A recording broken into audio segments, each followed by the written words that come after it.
इस video series में हम कवर करेंगे यूपी पीसीएस प्रीलिम्स के प्रीवियस ईयर क्वेश्चन पेपर्स को। और आज हम देखेंगे यूपी पीसीएस प्रीलिम्स एग्जाम 2025 में पूछे गए पेपर को। यह है जनरल स्टडीज का क्वेश्चन पेपर 1।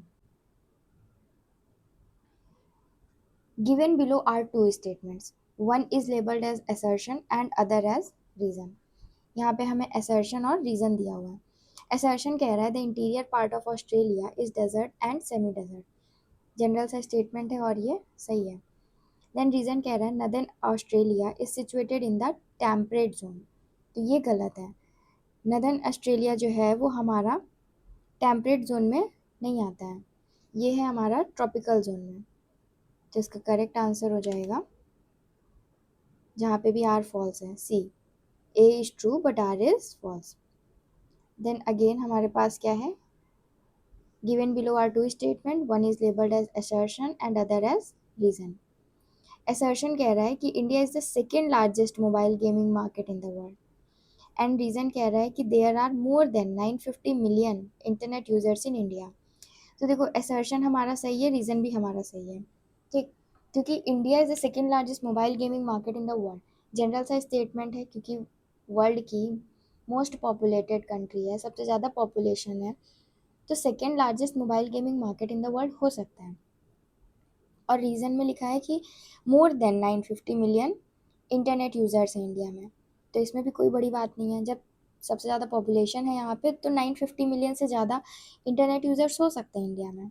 मोर देन दिया हुआ है तो ये स्टेटमेंट सही होगा। एग्जैक्ट डेटा देता तो फिर हम सोचते भी कि सही है कि नहीं। लेकिन ऑप्शंस क्या है हमारे पास कि क्या ए जो है वो आर, पहले तो ये बताना है ए और आर ट्रू है या फॉल्स। तो both A and R true, but R is not the correct explanation of A. यहाँ पे आर जो है वो ए को एक्सप्लेन नहीं कर रहा है, ठीक है। देन नेक्स्ट क्वेश्चन है, given below are two statement, one is labelled as assertion and other as reason. यहाँ पे असर्शन कह रहा है कि बाबर ने तुझे के बाबरी लिखी है चगटाए तुर्की में, तो ये स्टेटमेंट करेक्ट है, assertion is correct. Then reason क्या कह रहा है कि Turki was the official language of the Mughal court. Babur ने तुझे के बाबरी लिखी है क्योंकि तुर्की जो है उस टाइम पे ऑफिशियल लैंग्वेज थी मुगल कोर्ट की, नहीं। यहाँ पे जो हमारा रीज़न है वो गलत है। उस टाइम पे पर्शियन जो है वो ऑफिशियल कोर्ट लैंग्वेज हुआ करती थी, ना कि Turkey. A is true but R is false. Then है हमारे पास मैच लिस्ट 1 विद लिस्ट 2। पहले लिस्ट में दे रखा है कोल फील्ड्स और सेकेंड में दिया हुआ है कंट्रीज। तो अपाल्चियन कहाँ पे है, यूएसए में। Lancashire is in England. Ruhr Germany में है। कुजबास रशिया में है। इस तरीके से पी वाई क्यू इसलिए करा रहे हैं क्योंकि टोटल 150 पी वाई क्यूज़ हैं और बहुत ज़्यादा टाइम वेस्ट नहीं कर सकते हैं, इसलिए मैं पढ़ रही हूँ, आंसर्स बता रही हूँ खुद से, तो रिवीजन फास्ट होगा। With reference to the ecosystem, ecosystem से रिलेटेड हमारे पास स्टेटमेंट दी है और बताना है कि कौन सा करेक्ट है। हमें करेक्ट और नॉन करेक्ट वर्ड पे ज़्यादा फोकस करना होता है। तो पहला स्टेटमेंट है, green plants in terrestrial ecosystem capture about 1% of energy of the sunlight that falls on their leaves। Terrestrial ecosystem में जो ग्रीन प्लांट्स हैं वो उनकी पत्तियों पे जो सनलाइट पड़ती है उसका सिर्फ 1% एनर्जी जो है वो कैप्चर कर पाते हैं।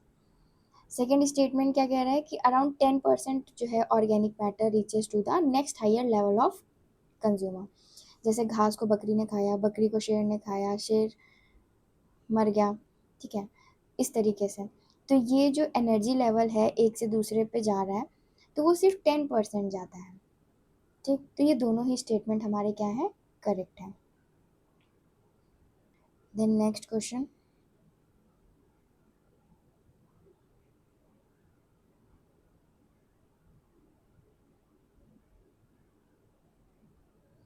विच of the following events took place in the year 1911। 1911 में कौन सा इवेंट हुआ था? पार्टीशन ऑफ बंगाल रिवोक्ड, जो बंगाल का पार्टीशन हुआ था उसको रिवोक कर दिया गया था, ख़त्म कर दिया गया था। Transfer of capital from Calcutta, Calcutta to Delhi, Calcutta से दिल्ली कैपिटल को ट्रांसफ़र किया गया था। Lucknow pact, between Congress and Muslim League. तो जो लखनऊ पैक्ट हुआ था बिटवीन कांग्रेस एंड मुस्लिम लीग वो 1916 में हुआ था। यहाँ पे हमसे 1911 पूछा है, तो इसका करेक्ट आंसर होगा 1 एंड 2। पार्टीशन ऑफ बंगाल को रिवोक किया गया था।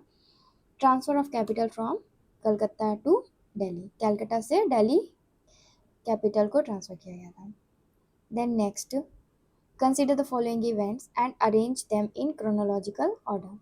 हमें इन्हें क्रोनोलॉजिकल ऑर्डर में अरेंज करना है कि सबसे पहले इवेंट कौन सा हुआ था, देन उसके बाद Poona pact, end of civil disobedience movement. यहाँ पे सिर्फ सिविल डिसोबीडियंस मूवमेंट नहीं पढ़ना है, end of civil disobedience movement, Gandhi Irwin pact, second round table conference. तो देखो, गांधी इरविन पैक्ट हमारा 1931 में हुआ था, सेकेंड राउंड टेबल कॉन्फ्रेंस 1931 में हुई थी। पहले गांधी इरविन पैक्ट हुआ था, then second round table conference हुई थी। पूना पैक्ट 1932 में हुआ था, और end of civil disobedience movement 1934 में। तो हम इससे जब अरेंज करेंगे तो ये आएगा 3412।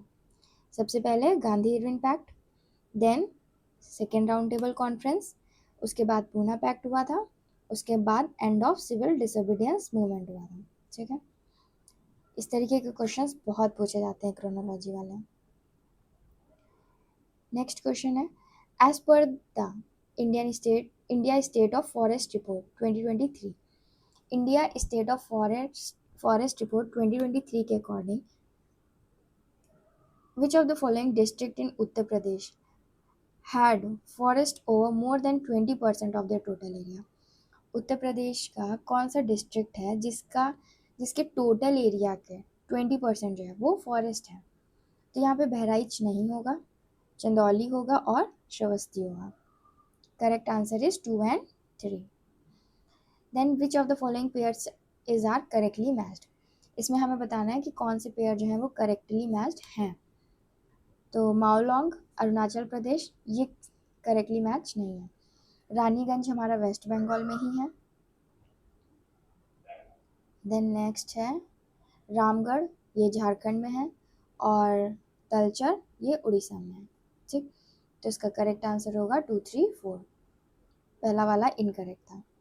Then with reference to the Delhi government, यहाँ पे दिल्ली गवर्नमेंट के बायोडिकम्पोजर एंड स्प्रे प्रोग्राम से रिलेटेड क्वेश्चन पूछा गया। तो बताना है कि कौन सा स्टेटमेंट करेक्ट है। पहला स्टेटमेंट ये कह रहा है कि बायोडिकम्पोजर solution is provided free of cost to farmers to help convert stubble into manure। जो बायोडिकम्पोजर सोल्यूशन है वो प्रोवाइड किया गया है cost free of cost, free में फार्मर्स को प्रोवाइड किया गया है ताकि उनको हेल्प मिल सके किसमें, जो स्टबल है उसको मैन्योर में कन्वर्ट कर सके। ठीक है, मैन्योर मतलब खाद, स्टबल मतलब जो भी फसल होती है उसके बाद का जो बचा कुचा रह जाता है उसको बोलते हैं स्टबल। ठीक, देन सेकेंड स्टेटमेंट कह रहा है कि biodecomposer solution is prepared using a mix of several fungi. जो बायोडिकम्पोजर सोल्यूशन होता है उसको कैसे प्रिपेयर किया जाता है, बहुत सारे फंगी को मिक्स करके। तो यहाँ पे दोनों ही स्टेटमेंट हमारे करेक्ट हैं। जो बायोडिकम्पोजर सोल्यूशन है वो फ्री ऑफ कॉस्ट प्रोवाइड किया गया फार्मर्स को to convert stubble into manure. और इसे कैसे प्रिपेयर किया जाता है, बहुत सारे फंगी को मिक्स करके प्रिपेयर किया जाता है। Then next question is, with reference to the creation of new all India service, which of the following statements is are correct? अगर हमें नई ऑल इंडिया सर्विसेज को क्रिएट करना है तो कौन सा स्टेटमेंट इसमें से सही है? पहला कह रहा है कि in the national interest Rajya Sabha can pass a resolution for the creation of all India service.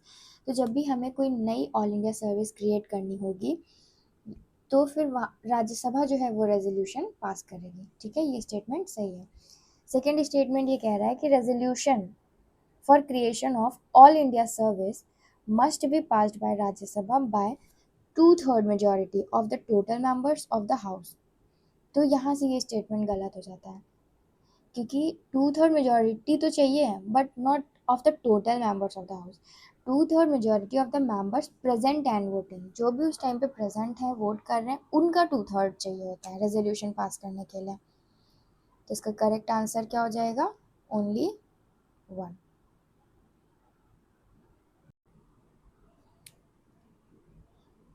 Then next question is match list 1 with list 2 and select the correct answer using the code given below. यहाँ पे list 1 में disciple दे रखे हैं और list 2 में उनके गुरु दे रखे हैं, कौन किसका शिष्य था हमें ये बताना है। तो देखो जो कबीर हैं वो किसके शिष्य थे, डिसाइपल थे Swami Ramanand. Amir Khusrau, Nizamuddin Auliya. Surdas is related to Vallabhacharya. Mardana is related to Guru Nanak देव, जिसका करेक्ट आंसर हो जाएगा 2 3 4 1। देन क्वेश्चन नंबर 13, यहाँ पे भी हमें दो स्टेटमेंट्स दिए हुए हैं, one is labelled as assertion and other as reason. Assertion कह रहा है कि investment in human capital yields return in future. Obvious सी बात है, अगर हम ह्यूमन कैपिटल में इन्वेस्टमेंट करेंगे तो हमें फ्यूचर में बहुत अच्छा रिटर्न मिलेगा। ह्यूमन कैपिटल मीन्स लोगों की जो हमारी पॉपुलेशन है उसकी एजुकेशन पे, हेल्थ पे, ठीक है, इस पे इन्वेस्टमेंट करेंगे। देन रीज़न कह रहा है कि education and health make people more productive, क्योंकि जो एजुकेशन और हेल्थ है उससे लोग जो हैं वो ज़्यादा प्रोडक्टिव होते हैं। तो यहाँ पे असर्शन और रीज़न हमारे दोनों करेक्ट हैं और रीज़न जो है वो असर्शन का करेक्ट एक्सप्लेनेशन भी है।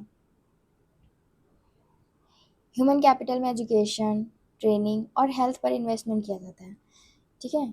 अगर आपसे पूछ दिया जाए व्हाट इज़ ह्यूमन कैपिटल, तो ह्यूमन कैपिटल क्या होता है, जिसमें एजुकेशन, ट्रेनिंग और हेल्थ पे इन्वेस्टमेंट किया जाता है। और जब लोग एजुकेटेड और हेल्दी होते हैं तो उनकी प्रोडक्टिविटी बढ़ती है, जिससे फ्यूचर में इनकम और इकोनॉमिक ग्रोथ भी इंक्रीज होती है।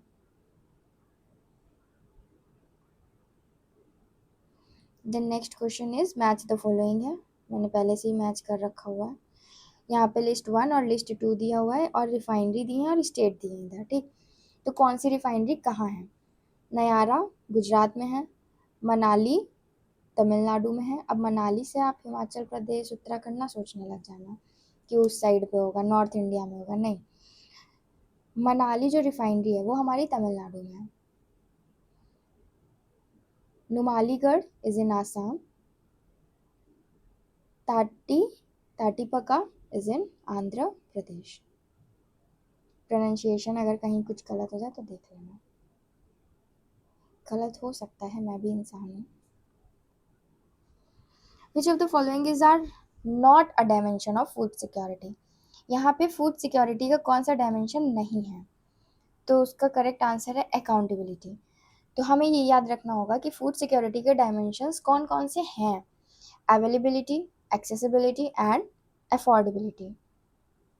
तो कौन सा नहीं है पूछा गया था, इसलिए इसका करेक्ट आंसर हो जाएगा 4th।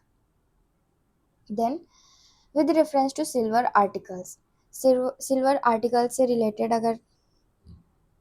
अगर क्या सिल्वर आर्टिकल से रिलेटेड क्वेश्चन पूछा गया, ठीक है। कह रहा है कि silver articles turn black after some time when expose to air. Silver articles जो हैं वो कुछ समय के बाद काले पड़ जाते हैं। ऑब्वियस सी बात है, कितनी बार देखा है कि हम लोग जो भी सिल्वर की चीज़ें पहनते हैं, जैसे कि चांदी की पायल हो गई, चेन हो गया, रिंग हो गया, कुछ भी हो गया, तो वो कुछ टाइम के बाद जो है वो ब्लैक हो जाता है। मतलब ऐसा बहुत ज़्यादा ब्लैक तो नहीं हो जाता कि काला ही पड़ गया, चांदी चांदी ही है, वो अपने असली रूप में ही रहेगा, लेकिन वो कहीं ना कहीं थोड़ा बहुत उसका जो शेड है वो ब्लैकिश हो जाता है। ऐसा क्यों होता है, क्योंकि उस पर क्या हो जाता है, सिल्वर सल्फाइड की कोटिंग की वजह से। It happens due to the coating of silver sulphide, ठीक है। जिसका करेक्ट आंसर होगा both 1 and 2। Then next question is match list 1 with list 2। मैंने ऑलरेडी मैच कर दिया हुआ है ताकि मैं गलत ना पढ़ाऊँ। देखो चंद्रयान 3 जो है वो 14 जुलाई 2023 को आया था, क्योंकि देखो ऐसे क्वेश्चंस तो किसी को याद रहते नहीं है। एग्जैक्ट डेट पूछा है, ईयर पूछा होता चलो तब भी ठीक था, लेकिन एग्जैक्ट डेट, ठीक है। अब यहाँ पे भी 2023 है, यहाँ पे भी 2023 है, यहाँ पे भी 2023 है, तो आपको एग्जैक्ट मंथ पता होना चाहिए कि अप्रैल, जुलाई या सितंबर किस में था। तो चंद्रयान 3 जो है वो 14 जुलाई 2023, आदित्य L1 जो है वो 2 सितंबर 2023, इनसैट 3Ds जो है वो 17 Feb 2024 में हुआ था, और RLV Lex 01 2 अप्रैल 2023। ठीक है, मैच लिस्ट 1 विद लिस्ट 2। तो मैंने यहाँ पे भी इसको मैच किया हुआ है। यहाँ पे लिस्ट 1 में हमें स्टेट्स दिए हैं, लिस्ट 2 में number of seats in Rajya Sabha. Maharashtra में 19 है, कर्नाटका में 12, बिहार में 16 एंड तमिलनाडु में 18। ठीक है, इनको याद कर लो कि कहाँ पे किस स्टेट में राज्यसभा की कितनी सीटें हैं। Then next question is again assertion वाला क्वेश्चन है। Given below are two statements, one is labelled as assertion and other as reason. Assertion कह रहा है poverty line differs across time and countries. जो पॉवर्टी लाइन होती है वो time के साथ साथ और कंट्रीज के साथ साथ क्या होती है, डिफरेंट होती है। एंड ऐसा क्यों है? Reason, the basic needs of people vary across region and over time. क्योंकि जो बेसिक नीड्स होती हैं लोगों की वो अलग अलग जगह पे अलग अलग समय पे अलग अलग होती हैं। तो यहाँ पे जो रीज़न है वो करेक्ट एक्सप्लेनेशन है असर्शन का। तो इसका करेक्ट आंसर हो जाएगा both A and R true and R is the correct explanation of A. Then question 20, with reference to Sahitya Akademi Yuva Puraskar announce किया गया था जून 2025 में, which of the following statements is are correct. हमें बताना है कौन सा स्टेटमेंट करेक्ट है। तो पहला स्टेटमेंट है युवा पुरस्कार was announced in 23 Indian languages. जो युवा पुरस्कार है वो पुरस्कार वो 23 इंडियन लैंग्वेजेस में अनाउंस किया गया था। एंड कोई भी देयर इज़ नो युवा पुरस्कार इन डोगरी दिस ईयर, इस लैंग्वेज में नहीं किया गया था। ठीक, तो इसका करेक्ट आंसर है बोथ 1 एंड 2। दोनों ही स्टेटमेंट जो है वो हमारे सही हैं। करंट अफेयर से रिलेटेड ये क्वेश्चन पूछा गया, तो जिसने करंट अफेयर किया होगा उसका सही हो गया होगा। Then question number 21, given below are two statements, one is labelled as assertion and other as reason. Again assertion हमारा क्या कह रहा है कि in the Himalayan mountains different types of vegetation are found. कितना जनरल स्टेटमेंट है कि हिमालयन माउंटेन्स में अलग अलग तरीके के वेजिटेशन पाया जाता है। ठीक है, इंडिया में कहीं पे भी हर जगह अलग अलग तरीके के वेजिटेशन ही पाए जाते हैं। Then just because of diversity. और रीज़न क्या कह रहा है कि in Himalayas there are variations in the climate with change in altitude. जैसे जैसे हम ऊपर की ओर जाएंगे, जैसे जैसे एल्टीट्यूड चेंज होगा, ठीक है, तो हमें वेरिएशंस देखने को मिलेंगी। इट्स ऑब्वियस कि हम जैसे जैसे ऊपर की तरफ जाएंगे हमें हर चीज़ में वेरिएशन देखने को मिलेगी। वेरिएशन मतलब चेंजेस देखने को मिलेंगे। ऊपर जितना जाएंगे उतना ज़्यादा हमें जो टेम्परेचर है वो कम मिलेगा, लो मिलेगा, ठंडी मिलेगी, है ना। तो यहाँ पे जो असर्शन जो है वो भी करेक्ट है, रीज़न वो भी करेक्ट है, और रीज़न जो है वो करेक्ट एक्सप्लेनेशन भी है कि हिमालयाज़ में जैसे जैसे हम ऊपर जाएंगे एल्टीट्यूड चेंज होगा तो क्लाइमेट में वेरिएशंस मिलेंगे। इसलिए जो हिमालयन माउंटेन्स है वहाँ पे अलग अलग तरीके के वेजिटेशन मिलते हैं। ठीक, थोड़ा सा एक्सप्लेनेशन है कि ऊंचाई पर जैसे जैसे ऊंचाई पे जाएंगे टेम्परेचर और रेनफॉल बदलते हैं, इसलिए हिमालयाज़ में अलग अलग प्रकार की वेजिटेशन मिलती हैं।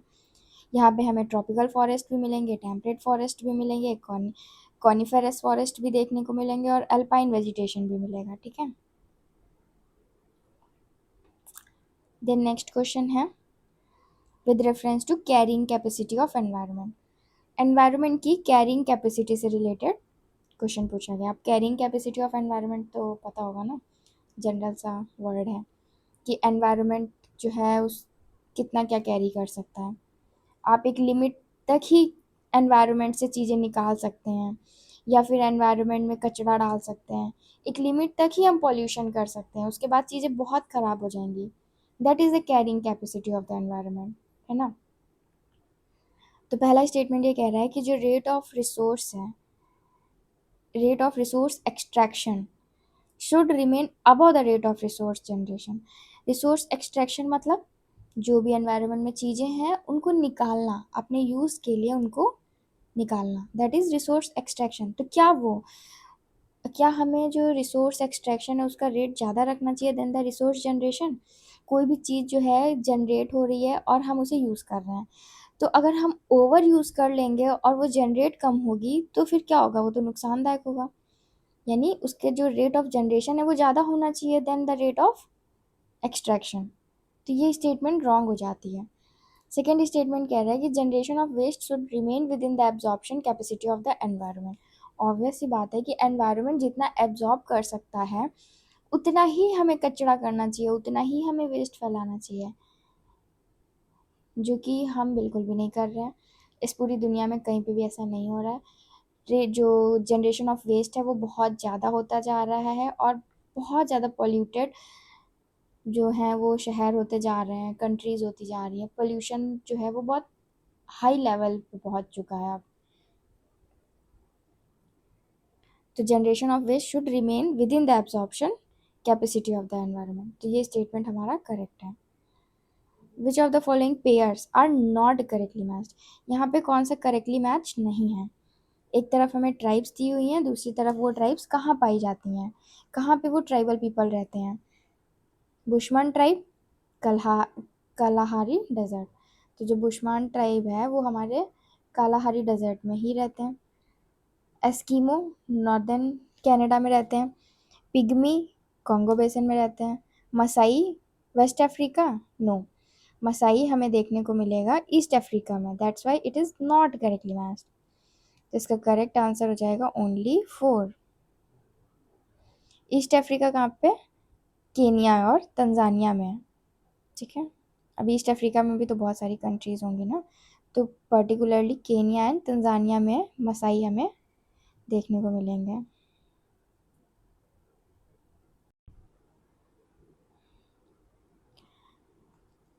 देन हमारा अगला क्वेश्चन है, कौन सा पार्ट जो है of Indian constitution and its subject are not correctly match? हमें बताना है इसमें से कौन सा करेक्टली मैच नहीं है। पार्ट 4 ए में फंडामेंटल ड्यूटीज़, पार्ट 6 में द स्टेट, पार्ट 11 में द म्यूनिसिपैलिटीज़। तो यहाँ पे जो थर्ड वन है वो हमारा करेक्ट नहीं है, ठीक है। क्यों? क्योंकि जो म्यूनिसिपैलिटीज़ है वो हमारा कहाँ पे है? पार्ट 9th में है, पार्ट 9th ए, ठीक है। तो फंडामेंटल ड्यूटीज़ पार्ट 4 ए में है, स्टेट्स पार्ट 6 में है, म्यूनिसिपैलिटीज़ पार्ट 9th ए में है, ठीक। Part 9th of the Indian constitution किससे डील करता है? Relations between the union and the states. और म्यूनिसिपैलिटीज़ कहाँ पे है? पार्ट 9th ए में। Then next question is, consider the following revolts and arrange them in correct chronological order. हमें इन revolts को करेक्ट क्रोनोलॉजिकल ऑर्डर में अरेंज करना है। तो सबसे पहले हुआ था सन्यासी, देन उसके बाद आया था इंडिगो रिवॉल्ट, फिर उसके बाद हुआ था कूका, और फिर लास्ट में हुआ था पबना रिवॉल्ट, ठीक है। तो इसका करेक्ट आंसर हो जाएगा 4 2 3 1। अब हम यहाँ पे देख लेते हैं इनका क्रोनोलॉजिकल ऑर्डर, ओके। सन्यासी रिवॉल्ट जो है वो 1763 में हुआ था। इंडिगो रिवॉल्ट 1859 से 60 में चला। कूका 1872 में। और ये पबना रिवॉल्ट 1873 में। The next question is, consider the following wars and arrange them in correct chronological order. हमें इन वॉर्स को करेक्ट क्रोनोलॉजिकल ऑर्डर में लगाना है। तो first Anglo Mysore war, second Anglo Mysore war, first Anglo Sikh war, first Anglo Afghan war. सबसे पहले हुआ था second Anglo French war, then first Anglo Mysore war, उसके बाद फर्स्ट एंग्लो अफगान वॉर, और फिर फर्स्ट एंग्लो सिख वॉर। कौन सी वॉर किस ईयर में हुई थी ये याद रखना है। सेकेंड एंग्लो फ्रेंच वॉर 1749 से 54 तक चली। फर्स्ट एंग्लो मैसूर वॉर जो है वो 1767 से 69। फर्स्ट एंग्लो अफगान वॉर 1839 से 42। और फर्स्ट एंग्लो सिख वॉर 45 से 46। तो देखो फ्रेंच के साथ पहले लड़ाई चल रही थी, देन मैसूर के साथ, देन अफगान के साथ, देन सिख के साथ, ठीक है। बाकी हमें ईयर भी याद रखना बहुत ज़रूरी है कि कौन सी वॉर जो है वो किस ईयर में हुई थी। द नेक्स्ट क्वेश्चन है गोबी डिजर्ट से related. Gobi desert is spread across which of the following countries. किन कंट्रीज में है गोबी डिजर्ट? आपको मंगोलिया और चाइना में देखने को मिलेगा। ठीक है, तो इसका करेक्ट आंसर होगा 1 and 2। देन नेक्स्ट,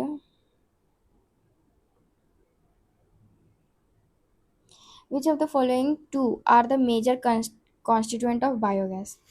हमें बताना है कि जो बायोगैस है उसमें मेजरली क्या पाया जाता है।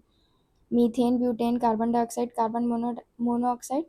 तो करेक्ट आंसर होगा methane and carbon dioxide. Butane और कार्बन मोनोऑक्साइड नहीं मिलेगा बायोगैस में। ठीक है,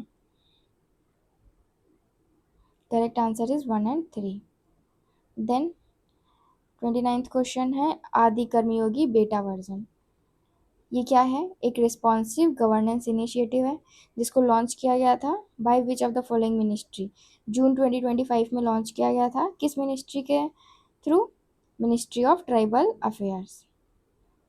ओनली 4। देन है arrange the following conquest. Wars हमें बतानी है खलजी अलाउद्दीन खलजी के द्वारा जो लड़ी गई, उनको क्रोनोलॉजिकल ऑर्डर में अरेंज करना है। रणथंभौर, जैसलमेर, वारंगल, चित्तौड़। तो सबसे पहले हुई थी जैसलमेर में, देन रणथंभौर में, फिर उसके बाद फोर्थ चित्तौड़ में हुई थी, थर्ड नंबर पे, और फिर उसके बाद वारंगल में हुई थी। ठीक, जैसलमेर में कब हुआ? 1299। रणथंभौर में 1301 में हुआ था। चित्तौड़ कंक्वेस्ट किया था इन्होंने 1303 में, और वारंगल को कंक्वेस्ट किया था, जीता था 1309 में। ओके, देन क्वेश्चन नंबर 31 है जिसमें हमें हाइड्रो इलेक्ट्रिसिटी इन नॉर्थ इंडिया से रिलेटेड पूछा गया है। तो पहला स्टेटमेंट कह रहा है कि there are huge possibilities of hydro electricity in Himalayan region. General सा स्टेटमेंट है, इतनी सारी नदियां हैं ऊपर, तो ऑब्वियस सी बात है कि बहुत पॉसिबिलिटीज़ हो सकती हैं, बहुत सारी पॉसिबिलिटीज़ हो सकती हैं कि उधर हम हाइड्रो इलेक्ट्रिसिटी जो है वो प्रोड्यूस कर सकें।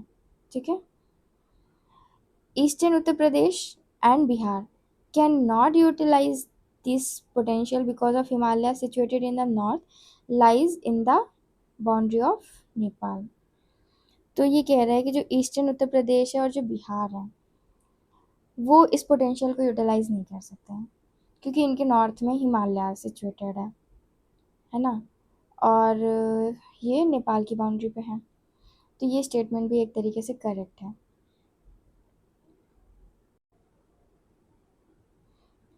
Next question is which of the following districts is are the part of Devi Patan division in Uttar Pradesh. कौन सी डिस्ट्रिक्ट जो है वो देवी पाटन डिवीजन इन उत्तर प्रदेश का पार्ट है? तो इसका करेक्ट आंसर होगा बहराइच एंड बलरामपुर। बस्ती नहीं है। ठीक है, जो देवी पाटन डिवीज़न है उत्तर प्रदेश का उसके पार्ट जो है वो बस्ती नहीं है, बहराइच और बलरामपुर है। ये क्वेश्चन भी थोड़ा डिफ़िकल्ट ही होते हैं, एग्जैक्टली किसी को याद नहीं रहता है कि किस डिवीज़न में कौन सा क्या आ रहा है, पर याद तो करना पड़ेगा। Then question number 33, consider the formation of the following states of India and arrange them in correct chronological order starting from the earliest to last। हमें पहले से आखिरी जाना है। ठीक है, इंडिया के जो स्टेट्स हैं कैसे बने, इनका फॉर्मेशन। तो सबसे पहले फॉर्म हुआ था हमारा नागालैंड, देन पंजाब, उसके बाद आया था सिक्किम, और फिर अरुणाचल प्रदेश। नागालैंड 1963, पंजाब 1966 में, सिक्किम 1975 में, और अरुणाचल प्रदेश कब आया था देखना पड़ेगा।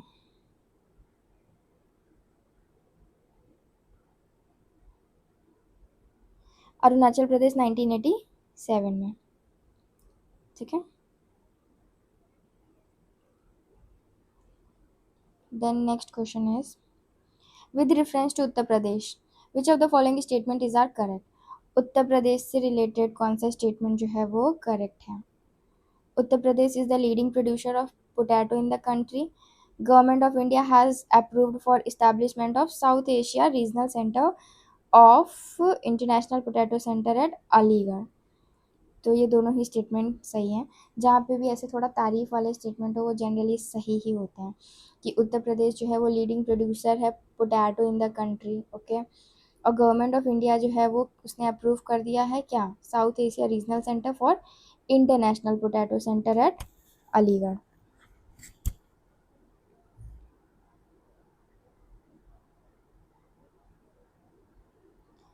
देन अगेन क्या क्वेश्चन है हमारा, arrange the following states in India in the ascending order on the basis of the area.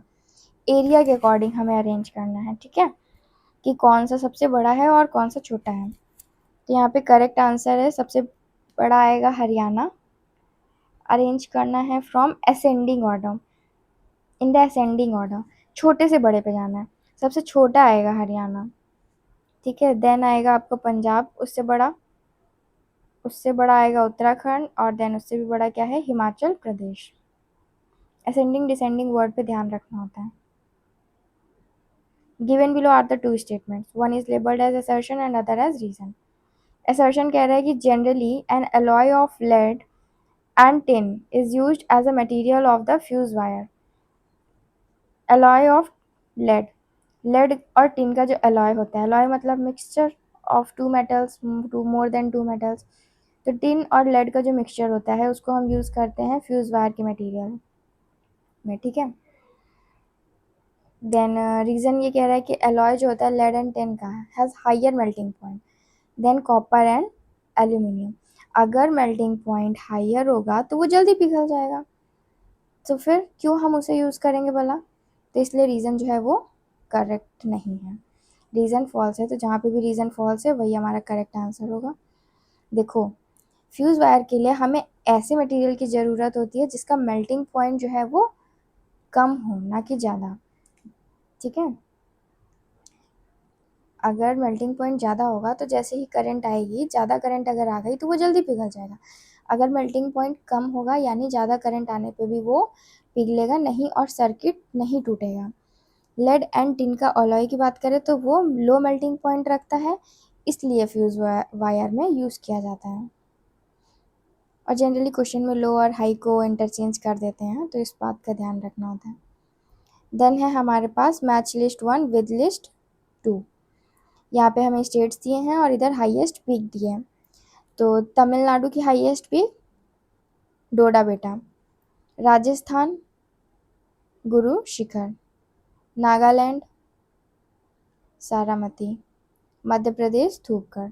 ये बहुत बारी रिपीट किए जाते हैं क्वेश्चंस, जनरली हम पीवाईक्यूज से इनको सॉल्व कर सकते हैं।